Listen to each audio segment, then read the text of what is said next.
আজকের ক্লাসে সবাইকে স্বাগত জানাচ্ছি। আজকে আমাদের আলোচনার বিষয় হচ্ছে জারণ বিজারণ পর্ব 1 অর্থাৎ প্রথম পর্ব। এই ক্লাসটি যাদের কাজে আসবে নবম দশম শ্রেণী ও একাদশ দ্বাদশ শ্রেণীর শিক্ষার্থীদের কাজে আসবে। আমি আপনাদের সাথে আছি রিপন কুমার চৌধুরী। পুরোটা ক্লাস জুড়ে আপনাদের সাথেই থাকবো।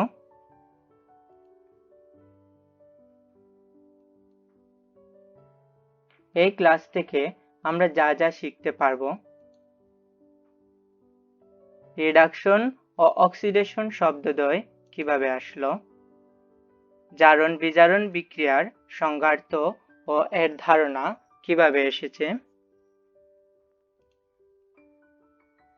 জারণ অর্ধবিক্রিয়া ও বিজারণ অর্ধবিক্রিয়ার সংজ্ঞার্থ ও উদাহরণ।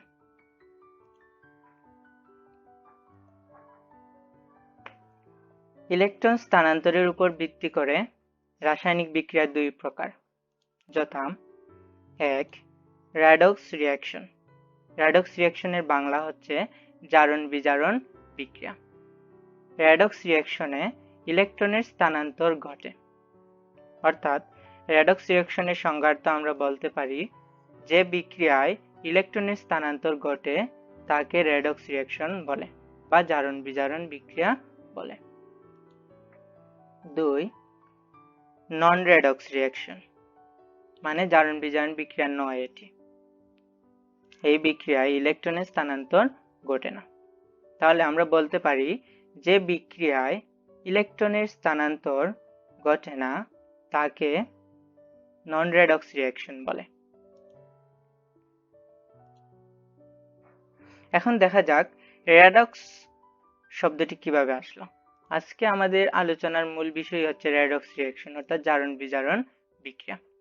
শুরুতেই আমরা দেখে নেই র্যাডক্স শব্দটি কিভাবে আসলো। র্যাডক্স শব্দটিকে আমি দুই ভাগে বিভক্ত করেছি। একটি অংশ হচ্ছে র্যাড, আরেকটি অংশ হচ্ছে অক্স। প্রথমে দেখা যাক র্যাড অংশটি কোথা থেকে আসলো। র্যাড শব্দটি এসেছে রিডাকশন থেকে। রিডাকশন শব্দের মানে বিজারণ, বিজারণ বিক্রিয়া। রিডাকশন শব্দটির উৎপত্তি আবার তার সংজ্ঞার্থের মধ্যে লুকিয়ে আছে। রিডাকশন বিক্রিয়া হচ্ছে রিডিউস অফ অক্সিজেন, অর্থাৎ যে বিক্রিয়ায় অক্সিজেনের রিডিউস সংঘটিত হবে অর্থাৎ অক্সিজেনের অপসারণ সংঘটিত হবে তাকে রিডাকশন বিক্রিয়া বলে। এই রিডিউস অফ অক্সিজেন থেকে আসছে রিডাকশন। এই রিডিউস অফ অক্সিজেনের রিডিউস শব্দ থেকে আসছে রিডাকশন, আর এই রিডাকশন থেকে নেওয়া হয়েছে রেড অংশটি। ঠিক আছে, ওকে। তাহলে আমরা রিডাকশন মানে কি বুঝতে পারলাম? অক্সিজেনের অপসারণ বা রিডিউস অফ অক্সিজেন। দেখো তো, এই রিডাকশন শব্দ থেকে আমরা মনে রাখতে পারি যে বিজারণ মানে কি রিডিউস, রিডাকশনের রিডিউস অফ অক্সিজেন। এই রিডাকশনকে আবার আমরা অন্যভাবেও সংজ্ঞায়িত করতে পারি। এক হচ্ছে হাইড্রোজেন সংযোজন, এডিশন অফ হাইড্রোজেন। ঠিক আছে, তাহলে রিডাকশনের আরেকটি সংজ্ঞার্থ আমরা বলতে পারি যে বিক্রিয়ায় হাইড্রোজেনের সংযোজন সংঘটিত হয় তাকে রিডাকশন বলে। তাহলে রিডাকশন এর আলটিমেটলি পুরো সংজ্ঞাটা আমি কিভাবে বলতে পারি? যে বিক্রিয়ায় অক্সিজেনের অপসারণ অথবা হাইড্রোজেনের সংযোজন সংঘটিত হয় তাকে বিজারণ বিক্রিয়া বলে। ওকে, এখন আমরা দেখি অক্স শব্দটি কোথা থেকে আসলো। অক্স শব্দটি এসেছে অক্সিডেশন শব্দ থেকে। অক্সিডেশন শব্দের অর্থ হলো জারণ। এই অক্সিডেশনের এই প্রথম দুটি অক্ষর থেকে অক্স থেকে নেওয়া হয়েছে, অক্স। ঠিক আছে, অক্সিডেশন মানে জারণ। অক্সিডেশন শব্দটির উৎপত্তি আবার তার সংজ্ঞার্থের মধ্যে লুকিয়ে আছে। অক্সিডেশন মানে হচ্ছে এডিশন অফ অক্সিজেন, অর্থাৎ যেখানে অক্সিজেনের সংযোজন সংঘটিত হবে তাকেই আমরা অক্সিডেশন বিক্রিয়া বা জারণ বিক্রিয়া বলবো। এই addition of oxygen, oxygen addition থেকে আসছে অক্সিডেশন, অক্সিজেন এডিশন অক্সিডেশন। ঠিক আছে, তাহলে জারণ বিক্রিয়ার সংজ্ঞা আমরা বলতে পারি যে বিক্রিয়ায় অক্সিজেনের এডিশন ঘটে অর্থাৎ অক্সিজেনের সংযোজন ঘটে তাকে জারণ বিক্রিয়া বলে। জারণ বিক্রিয়াকে আবার আমরা অন্যভাবে সংজ্ঞায়িত করতে পারি রিডিউস অফ হাইড্রোজেন নামে, অর্থাৎ যে বিক্রিয়ায় হাইড্রোজেনের রিডিউস ঘটে অর্থাৎ হাইড্রোজেনের অপসারণ ঘটে তাকে জারণ বিক্রিয়া বলে। তাহলে আলটিমেটলি জারণ বিক্রিয়ার সংজ্ঞা আমি কি বলতে পারি? যে বিক্রিয়ায় অক্সিজেনের সংযোজন অথবা হাইড্রোজেনের অপসারণ সংঘটিত হয় তাকে অক্সিডেশন বা জারণ বিক্রিয়া বলে। এখন এক নজরে আবার জারণ এবং বিজারণের সংজ্ঞার্থটা একটু দেখে নেই। দেখো, জারণ অর্থাৎ অক্সিডেশন মানে অক্সিজেন সংযোজন, আর রিডাকশন মানে হচ্ছে জারণের বিপরীত হবে রিডিউস অফ অক্সিজেন, অক্সিজেন অপসারণ। তা জারণ মানে অক্সিজেন সংযোজন, বিজারণ মানে অক্সিজেন অপসারণ। ঠিক আছে? আর অন্যটা আমরা এমনিতেই মনে রাখতে পারি, অক্সিজেন সংযোজন যেখানে সংঘটিত হবে সেখানে হাইড্রোজেন অপসারণ, সংযোজন যেখানে অক্সিজেনের হবে সেখানে হাইড্রোজেনের অপসারণ হবে। দুইটার একসাথে সংযোজন সংঘটিত হতে পারে না। আবার যেখানে অক্সিজেনের অপসারণ সংঘটিত হবে সেখানে হাইড্রোজেনের সংযোজন সংঘটিত হবে। এই এতক্ষণ যে আমরা জারণ এবং বিজারণ বিক্রিয়ার সংজ্ঞার্থ পড়লাম তা প্রাচীন ধারণা অনুযায়ী। এই সংজ্ঞাগুলো সর্বপ্রথম দেওয়া হয়েছিল যখন জারণ বিজারণের ধারণাটা তৈরি করা হয়েছিল। তারপরে দেখা গেল যে সকল ইলেকট্রন স্থানান্তর বিক্রিয়া এই সংজ্ঞা দ্বারা ব্যাখ্যা করা যায় না। অক্সিজেনের অপসারণ, অক্সিজেনের সংযোজন অথবা হাইড্রোজেনের সংযোজন, হাইড্রোজেনের অপসারণ দ্বারা সকল জারণ বিজারণ বিক্রিয়া ব্যাখ্যা করা যায় না। এজন্য বিজ্ঞানীরা ইলেকট্রনীয় ধারণা নিয়ে আসলেন, জারণ বিজারণ বিক্রিয়ার ইলেকট্রনীয় ধারণা। যে এখন আমরা দেখব ইলেকট্রনীয় ধারণা, জারণ বিজারণের ইলেকট্রনীয় ধারণা।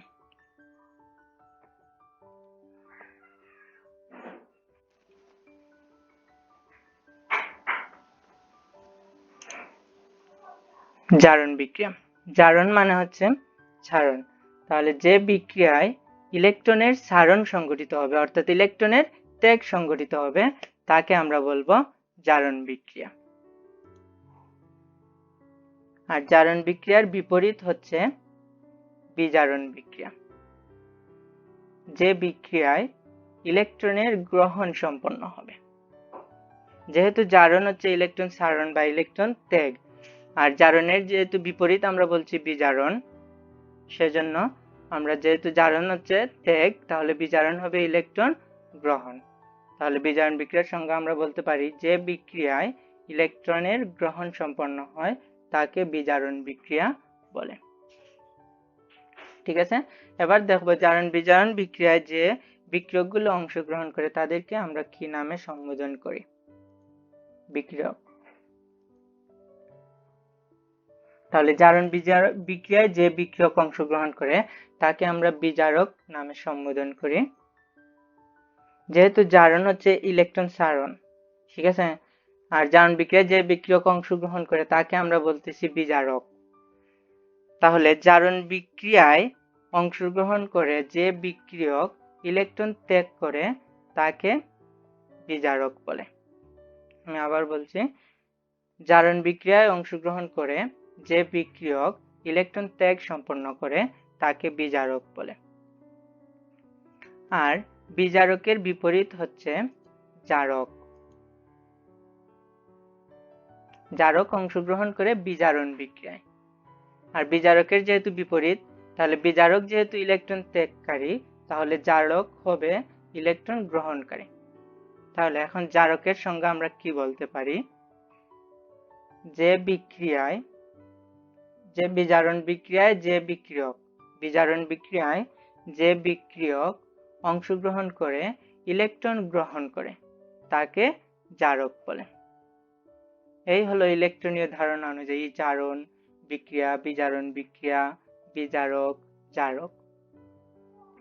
যে বিষয়গুলো অবশ্যই মনে রাখতে হবে, জারণ আর বিজারণ হচ্ছে একটি বিক্রিয়া, তাই সংজ্ঞার শুরুতেই বলতে হবে যে বিক্রিয়ায় ইলেকট্রনের ত্যাগ সম্পন্ন হয় তাকে জারণ বিক্রিয়া বলে, যে বিক্রিয়ায় ইলেকট্রনের গ্রহণ সম্পন্ন হয় তাকে বিজারণ বিক্রিয়া বলে। আর বিজারক আর জারক হচ্ছে বিক্রিয়ক, তাই সংজ্ঞার শুরুতেই বলতে হবে বিক্রিয়ক। যে বিক্রিয়ক জারণ বিক্রিয়ায় অংশগ্রহণ করে ইলেকট্রন ত্যাগ করে তাকে বিজারক বলে। আর যে বিক্রিয়ক বিজারণ বিক্রিয়ায় অংশগ্রহণ করে ইলেকট্রন গ্রহণ করে তাকে জারক বলে। ঠিক আছে, পরবর্তী স্লাইডে যাচ্ছি। এখন আমরা জারণ অর্ধবিক্রিয়ার উদাহরণ দেখব। জিঙ্ক দেখতে পাচ্ছি আমরা, জিঙ্ক কি করবে, দুইটি ইলেকট্রন ত্যাগ করবে। এই দুইটি ইলেকট্রন ত্যাগকে আমরা বিক্রিয়ায় কিভাবে লিখব, -2 ইলেকট্রন। জিঙ্ক দুইটি ইলেকট্রন ত্যাগ করে জিঙ্ক 2+ আয়নে পরিণত হবে। ঠিক আছে, এখন প্রশ্ন হচ্ছে আমি প্লাস চিহ্ন এখানে কেন দিলাম। জিঙ্ক সে স্বাভাবিক অবস্থায় আছে, এখন তার ইলেকট্রন বেশিও নাই কমও নাই। এখন সে বিক্রিয়ার শুরুতে সে কি করছে, জিঙ্ক দুইটি ইলেকট্রন ত্যাগ করছে। জিঙ্ক দুইটি ইলেকট্রন ত্যাগ করছে মানে ইলেকট্রনের চার্জ কি, ঋণাত্মক চার্জ, তাইলে দুইটা ঋণাত্মক চার্জ কমেছে। আর ঋণাত্মক চার্জ হ্রাস পাওয়া মানে ধনাত্মক চার্জ বৃদ্ধি পাওয়া। তাহলে যেহেতু সে দুইটা ইলেকট্রন ত্যাগ করেছে, দুইটা ইলেকট্রনের ঘাটতি সৃষ্টি হয়েছে, আর ইলেকট্রনের ঘাটতিকে আমরা ধনাত্মক চার্জ দ্বারা প্রকাশ করব। আর যেহেতু দুইটা ইলেকট্রনের ঘাটতি তৈরি হয়েছে ত্যাগ করার মাধ্যমে, সেজন্য আমরা লিখেছি 2+। এটাকে আবার আরেকভাবে মনে রাখা যায়, ইলেকট্রন ত্যাগকে যদি আমরা আরেকটু পজিটিভ ভাবে বলি, তাহলে বলতে পারি ইলেকট্রন দান করেছে, জিঙ্ক ইলেকট্রন দান করেছে। এখন দান কারা করে, সাধারণত যারা ধনী ব্যক্তি তারাই দান করে, তাহলে জিঙ্ককে আমরা ধনী বলতে পারি। আর যেহেতু সে ধনী আমরা কি থেকে বুঝতে পারলাম, ইলেকট্রন ত্যাগ করা থেকে। সে মন থেকেও ধনী, সম্পদের মাধ্যমেও ধনী। তাহলে জিঙ্ক যেহেতু দুইটা ইলেকট্রন ত্যাগ করেছে, ঠিক আছে, তাহলে সে দুইটা ইলেকট্রন দান করেছে বলতে পারি। জিঙ্ক যেহেতু দুইটা ইলেকট্রন দান করেছে তাহলে সে ধনী, আর সে ধনী হওয়ায় আমরা ধনাত্মক চার্জ দিব। এটা জাস্ট একটা মনে রাখার একটা পদ্ধতি। ঠিক আছে, ওকে। এখন আমরা যে বিক্রিয়ায় ইলেকট্রনের ত্যাগ সম্পন্ন হয় তাকে আমরা জারণ বিক্রিয়া বলে থাকি বা জারণ অর্ধবিক্রিয়া বলে থাকি। তাহলে এই সম্পূর্ণ বিক্রিয়াটাকে আমরা বলতে পারি জারণ অর্ধবিক্রিয়া। এখন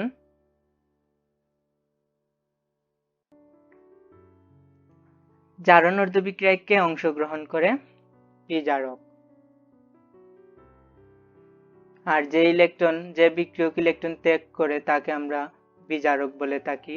যেহেতু জিঙ্ক এখানে দুইটা ইলেকট্রন ত্যাগ করেছে সেহেতু সে বিজারক, অথবা যেহেতু সে বিক্রিয়কটা জারণ বিক্রিয়ায় অংশগ্রহণ করেছে সেহেতু সে বিজারক। তাহলে এখানে জিঙ্ক হচ্ছে বিজারক, জিঙ্ক 2+ নয়, কিন্তু জিঙ্ক হচ্ছে বিজারক। তাহলে দেখো তো একটা বিষয়, বিজারক জারণ অর্ধবিক্রিয়ায় অংশগ্রহণ করেছে, জারণ অর্ধবিক্রিয়ায় বিজারক ইলেকট্রন ত্যাগ করে, তাহলে জারণ অর্ধবিক্রিয়ায় অংশগ্রহণ করে বিজারক দুইটা ইলেকট্রন ত্যাগ করেছে। তাহলে জারণ অর্ধবিক্রিয়ায় বিজারক ইলেকট্রন কি করে, ত্যাগ করে অন্যকে বিজারিত করে। দেখো তো একটু চিন্তা করে তো, বিচারক যারা তারা অন্যের বিচার করে, নিজের বিচার কিন্তু তারা করতে পারে না। তাহলে যারা বিচারক তারা অন্যের বিচার করে। আর এখানেও যেহেতু সে বিজারক তাহলে সে অন্যকে বিজারিত করে, তাইলে বিজারক ইলেকট্রন ত্যাগ করে অন্যকে বিজারিত করে এবং নিজে তার উল্টোটা ঘটে, নিজের মধ্যে উল্টোটা ঘটে, অর্থাৎ নিজে জারিত হয়। তাহলে আমরা বলতে পারি জারণ অর্ধবিক্রিয়ায় বিজারক ইলেকট্রন ত্যাগ করে অন্যকে বিজারিত করে এবং নিজে জারিত হয়। পরবর্তীতে আমরা দেখি বিজারণ অর্ধবিক্রিয়ার উদাহরণ। কপার 2+ কি করবে, দুইটি ইলেকট্রন গ্রহণ করবে। দুইটি ইলেকট্রন গ্রহণকে আমরা রাসায়নিক বিক্রিয়া কিভাবে লিখব, +2 ইলেকট্রন হয়ে যাবে কপার পরমাণু।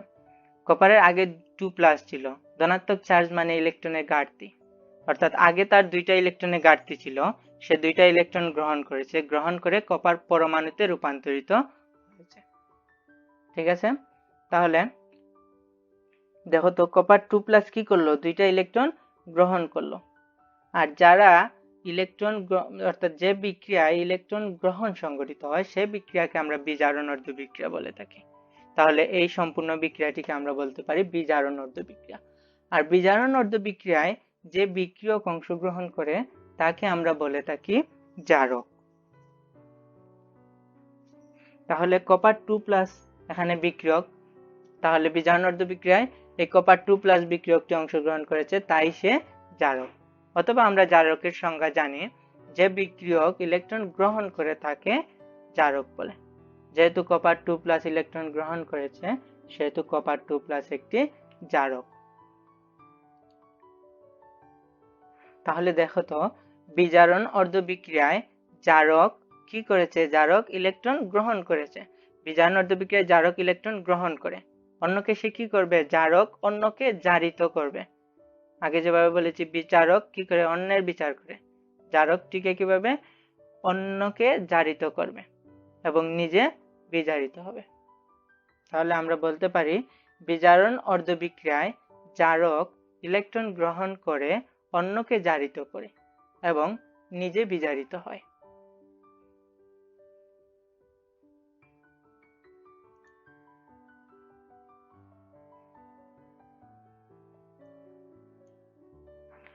আজকের ক্লাসে এতক্ষণ আমার সাথে থাকার জন্য সবাইকে ধন্যবাদ জানাই। সিজি ঝাংয়ের একটি উক্তি দিয়ে আজকে ক্লাসটি শেষ করব। The mating of two personalities is like the contact of two chemical substances. অর্থাৎ তিনি বলেছেন দুইজন ব্যক্তির সাক্ষাৎ দুইটা রাসায়নিক পদার্থের সংযোগের মতো। If there is any reaction, both are transformed. যদি কোনো রাসায়নিক বিক্রিয়া সংঘটিত হয় তাহলে অবশ্যই উভয় পরিবর্তিত হবে।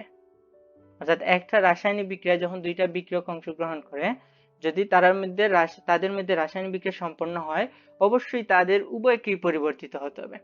ঠিক একইভাবে দুইজন ব্যক্তির মধ্যে যদি কোনো সাক্ষাৎ হয় তখন ওই সাক্ষাৎটা তখনই সম্পর্কে পৌঁছাবে যখন দুইজনই নিজেকে পরিবর্তন করবে। একজন পরিবর্তন করলো আর অন্যজন পরিবর্তন করলো না, তাহলে সেটা সম্পর্ক হবে না। অর্থাৎ কোনো সাক্ষাৎকে সম্পর্ক পর্যন্ত পৌঁছাইতে হলে অবশ্যই দুইজনের মধ্যে পরিবর্তন আনতে হবে, দুইজনকেই নিজেদের মধ্যে পরিবর্তন আনতে হবে, দুইজনই স্যাক্রিফাইস করতে হবে। ঠিক আছে, ওইটাই উনি বলছেন যে দুইজন ব্যক্তির সাক্ষাৎ হচ্ছে দুইটা রাসায়নিক পদার্থের সাক্ষাতের মতো। অর্থাৎ এখানে যদি কোনো বিক্রিয়া হয়, বিক্রিয়া বলতে সম্পর্ক বুঝেছেন, তাহলে তাদের উভয়ের মধ্যেই অবশ্যই পরিবর্তন সংঘটিত হবে। আবারও ধন্যবাদ জানিয়ে আজকের ক্লাস এখানে শেষ করতেছি।